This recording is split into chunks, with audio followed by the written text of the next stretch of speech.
Hi, everyone. This is Belle with Pop Culture Uncovered, and I am here with. Pete. Hi, Pete. Um,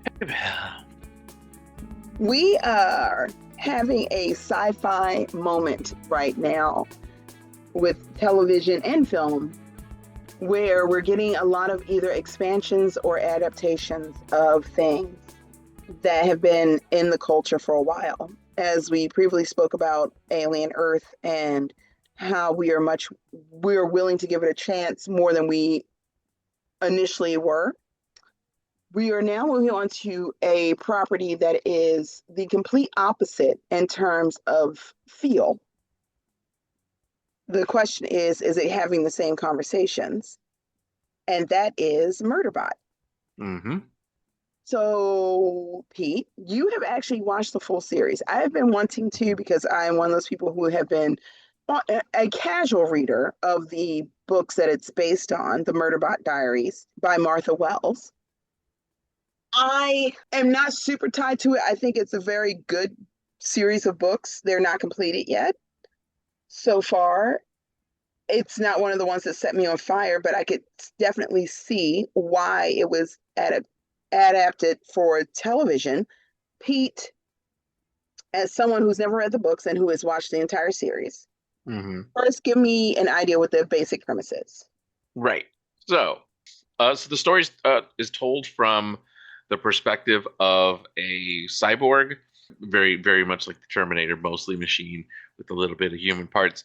But the guards are called sec units. This is set, way in the future, where where humans have not only encountered aliens out in space, but also are exploring, alien artifacts, alien space, and of course you still have these mega corporations who very much govern the lives of people, like we've seen, in Alien Earth, these sort of indentured servitudes that people are serving out. So Murderbot basically hacks his own programming. So he frees himself from his governing unit, and then he kind of has to figure out. So there's that trope of, like the robot has hacked itself or figured out how to free itself, and it's going to go on a killing spree, or it's going to do a thing, or it's going to do something poignant. We've seen a lot of different adaptations, some with Will Smith, some not, where we're kind of trying to deal with, what happens when these artificial intelligences become sentient. And in this case, he's just bored. Westworld, right? In this case, he's just bored. He's like, in this sort of way that, like, I feel like a lot of us, operate in our daily lives, which is like, I'm not going to hurt anybody, but not necessarily because I'm just a great person, but because I don't want to deal with the hassle of that. Like every time he starts to think, oh, I'm a security unit, like I have all this all this training, programming, and weapons. I could just kill everybody right here, but then there'd be an investigation. Then they'd melt me down. Like, I'm not gonna do that. And you have that layer, and then you have the layer where he's sort of genuinely, learning how to be human, where he becomes a security unit for a bunch of scientists who he's accompanying them down to the planet, and they're discovering that that planet has a lot more going on than they expected it to, and they are very uh, they're very annoying, and part of the charm of the show, if you could call it that, is trying to figure out whether I'm supposed to hate them, whether I'm supposed to be like shaking my fist, because that's what Murderbot does. Every time somebody makes a bad decision, he's him narrating it just makes it so interesting in a lot of ways. So anyway, he hacks himself, and then kind of has to deal with the morality of what he's going to do. But it's in that way that, like I said, it's very relatable in that while he's doing that, he's like, I'm just bored. So while he's doing security duties, while he's in transit, while he's watching just garbage television. It's literally like hours, like thousands and thousands of hours, but like not just in that way, again, that we see, androids, robots, and artificial life, learning the human ways. It's just like he's watching, he's like, no, Like these characters, like he cares about the relationships with these characters. He has opinions about TV shows in this way that is very relatable and fun because you're hearing that dialogue in his head. It's not necessarily how he's interacting with the crew at first. It's just hearing him be, witty and annoyed and everything. And so when we start to deepen his relationship with the crew and his terrible and negative opinions about them, it's tricky because I'm like, these people are annoying when we see them in these scenes. Like I'm like, they're just a bunch of space hippies, and somehow it almost feels like a character assassination. Like somebody was like, you know what, I'm gonna make polyamorous people look like the worst, most annoying people you've ever seen. I'm gonna, like I'm gonna make peaceful scientists and vegans look like the worst possible people, like confirming every stereotype and bias and just stupid thing. And I'm like, oh my god, I hate these people. But we're watching him hate these people, and we're watching him care about these people. And that's the part was tricky where I'm like, I keep watching. I'm like, maybe I don't hate them either. Damn it. So Well, that's where I'm at. That's where that show had me every single episode. that takes me to my next question, which is the cast is very stacked, Mm-hmm. with Alexandra Skarsgård being the lead. And I will say the Skarsgård family are everywhere. You cannot throw a rock without hitting a Skarsgård at this point. Um, and David Dashmillion is also on the show. And this would be the third Skarsgård he's worked with at this point, um, which is Yeah. hilarious when you think about it. Tatiana Jones, Sabrina Mhm. Wu, which I Yeah. haven't seen her do anything outside of comedy. Anna Uh, Konkle, who's a great character actor. Yeah. so I wanted to ask about these characters outside of Murderbot. You know what you keep saying that both he and you find them deeply annoying. Mm-hmm. So my question Well, is it mhm. because it's from his point of view, having not really interacted with people, or is it because they're truly annoying? See, I think it's weird because I think it's mostly because they're truly annoying. Like they are written as very annoying people. They, when their lives are saved, they're very ungrateful or they debate the ethics of how their lives were saved. And, there's like legitimacy to everything that they say. It's just that it's delivered in this way that is so annoying. And enough that I got curious to see what people who were fans of the book had to say. They're kind of split, but everyone sort of agrees that these characters are different, softer. They are less competent. Their annoying traits are magnified, and I can't tell, having not read the books, which is my next task, if that's a deliberate thing to just make that more vivid, because we do get his narration. We see them in scenes where he's not necessarily watching them. We see them in scenes where he's not narrating over them, or opining about them. But at the same time, like it does still feel never. It never feels like he isn't in total agreement. That these are just characters who have no understanding of self-preservation or perspective or nuance, and you're just like, you people, but but also then you're like, I'm defending Murderbot, who does questionable things, and so he's no hero. He's just this strange entity trying to figure things out, and it feels really interesting because outside of Scavenger's Reign, which also had robot sort of feeling out her existence, uh, I feel like we miss those opportunities a lot. It's very alien the way he thinks of himself, the way he thinks of self-preservation, the way he thinks of his relation. Like it's not like, oh, it's like watching a child learn, or a person who never grew up around other people. No, this is really well written as a robot, an android, thinking through these things, and artificial intelligence, and how they would, it takes great imagination to try to find a way to share that perspective that feels so alien, without cutting some corners.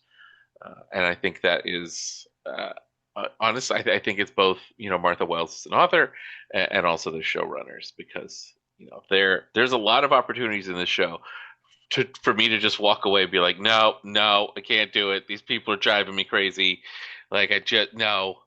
And yet at the same time, like just like Murderbot, you're just sort of pulled back into the chair and like, all right, just one more episode. So that goes to my next question, which is we have been, not just us at PCU, but the culture as a whole have been burned so many times. We've had so many book to film or book to series adaptations that have been not great or have started off great and ended terribly. The biggest one I think everyone will agree on, no matter how much of a fan of the show you were, is Game of Thrones. The worst one for me, hands down, has been Y the Last Man, which is one of the worst adaptations and one of the shows I was looking forward to the most. And it was one of the worst adaptations I've ever seen. And the concern is, especially with a work that is not finished, these books are an ongoing series. Is it going to be a good adaptation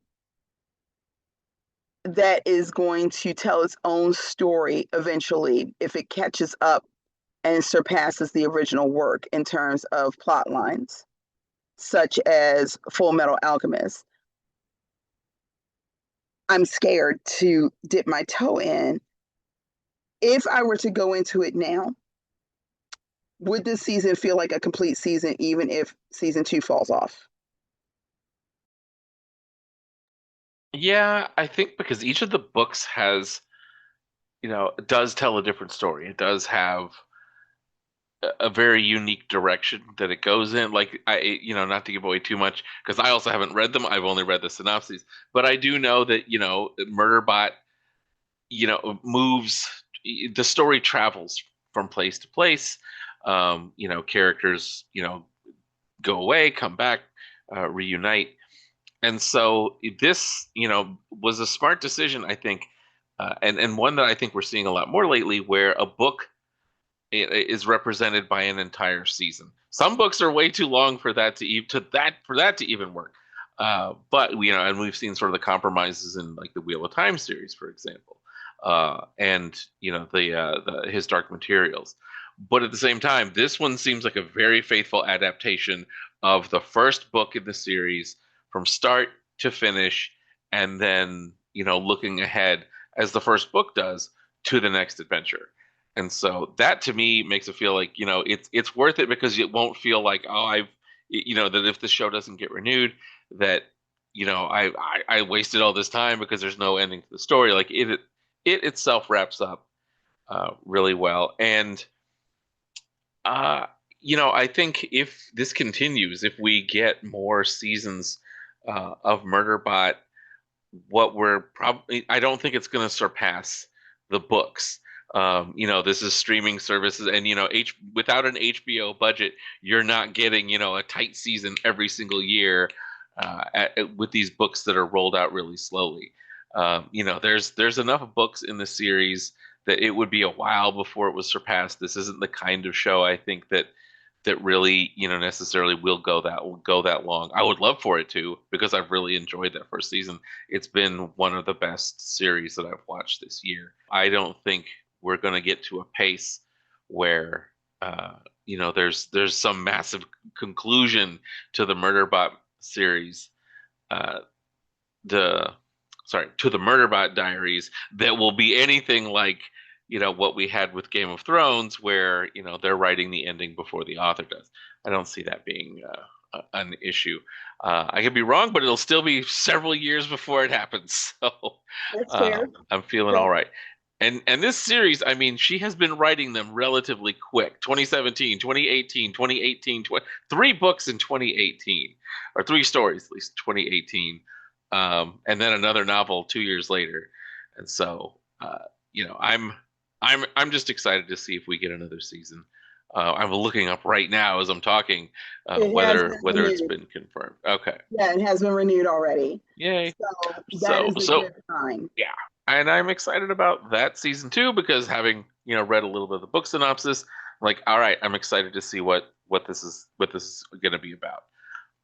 But I think, for anyone who hasn't started watching, it's weird. And one of the other, I was gonna say, it's weird because you have these characters, you have him, you have these other characters that he's, protecting and being constantly annoyed by. You have this, mystery that's sort of unfolding as to like who this third party is and what's happened to the other people on this planet, what's up with alien artifacts. Like there's a lot that goes into this thing. And then you have the common thread going throughout the show of the shows that he's watching. Like we see so many episodes of the TV series that's featured, in the show. Like John Cho and Clark Gregg, yeah, Yeah. are members of the cast, and we only see them in the soap opera that Murderbot is watching. I was going to ask about that as we wrap up because I knew about the soap opera angle and I knew that it had some serious soap legends, and the lead one being obviously the Queen, Susan Lucci, Mm-hmm. being a major part of the series that he watches. Uh, I am very interested to see how that works out. Mm-hmm. Which I feel like this is not the first time that she's done this with a series or in a TV series or in a movie where she's been in the Played soap within, herself. yeah, basically the soap that's within the show. So how fun is that as somebody who is aware of what that means? Because I don't know how much of a younger generation is going to catch the soap within the soap aspect, Yeah. because we were the last generation who really had daytime soaps. There's Yeah. only 3 left now. Serialized soaps are definitely like just a thing unto themselves, but I think, we still have sort of trash TV weird, like it takes different forms. And so to me it felt like a perfect fit in this like future world, that there is like you watch it and like, oh, this production value is kind of garbage and like this story isn't great, like, but we live in 2025 and stuff is still corny. There's still corny terrible stuff on now, and so I'm like, of course Sanctuary Moon would exist as a show, as a form of media, in the distant future, with just that same bad acting. I mean, theater, that has that exaggerated acting. Like it's just ingrained in humanity. So why not? Why not there be a Sanctuary Moon? What I love is how it, interplays with sometimes, it's a poignant kind of thing that he learns from it, or he emulates how to be a human in a lot of ways from how people behave on the show. And then there's moments that just fall completely flat, where he's like, where they're like, "Where'd you get this idea from?" And he's like, it's in my security protocols." And he's like, in his head, he's like, "I got it from an episode of Sanctuary Moon." And then sometimes he makes terrible decisions because he just decided to try something he saw on the TV show.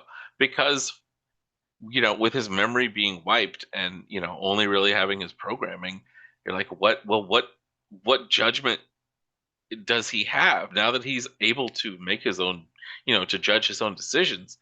How do you do that if you had never had to do that before, if you were not autonomous before? And so I think it's funny that he uses the TV show that he watches as like some sort of authority for how to do certain things, and like clings to it like a child even when he's wrong. And that's really fun and feels, um like people are really thinking, uh and I feel, yeah, and it's rewarding. I'm interested. I want to see it. I was already there with Skarsgård. He's one of the few actors who has been consistently, even if the script isn't good, he is fantastic. And he is consistently, even when I wanted to throw things at the television during the entirety of True Blood, I enjoyed his performance. He has just been one of those of our generation, he's been one of those actors who's just been consistently on point. The depth he gives every single character, even in the TV adaptation of Mr. and Mrs. Smith, we have him for 5 minutes, maybe tops. And in that 5 minutes, we feel so much of his hope, but also his genuine fear before everything goes to shit. And it's like This character was on screen. I kid you not. I don't know if you even watched that show. He was Mm-mm. on screen for less than 10 minutes. I don't think he even had more than 5 lines. But in that short amount of time, I was like, I really don't want anything bad to happen. Oh, damn it. Damn it. Because that's how good he is. That's how good every member of that family has been in every role that they've ever been in. You're just like, dang, they're all so good. So I'm definitely going to give it a shot. Him and David Dashmillion are always going to be actors who I'm going to follow what they do, because they are always interesting. They're always interesting. There's always depth, even to their minor characters, and I am always going to tune in for them. So, on that note, you can find Murderbot on Apple TV. The entire first season has completed. It has been renewed for season 2. You can obviously follow it, and maybe next year we will, or whenever it comes back, because I really do appreciate how at least the streaming networks have been much more lenient about not trying to rush through seasons. I think they all saw how that worked out so well for HBO in the past, repeatedly, and have gone, you know what, maybe we'll take our time and give it a year and a half and actually make sure we have the script there before we rush into production. So we might get it next year. We might not get it until 2 years from now, but it definitely has been renewed. I am 100% here to give it a chance, and maybe Pete and I will give you some quick weekly recaps when it does. On that note, you can find us at PC Uncovered on Instagram and Threads, popcultureuncovered.com, Pop Culture Uncovered on Facebook, and Patreon, where you can support us for as little as $1 or as much as you want. We will be doing Patreon exclusives starting in September. And you can join us there. We will be at Baltimore Comic Con and possibly at Ocean City Comic Con. And we hope to see you guys there. On that note, this is Belle for PCU. Say bye, Pete. Bye. And we'll catch you on the rebound. Peace.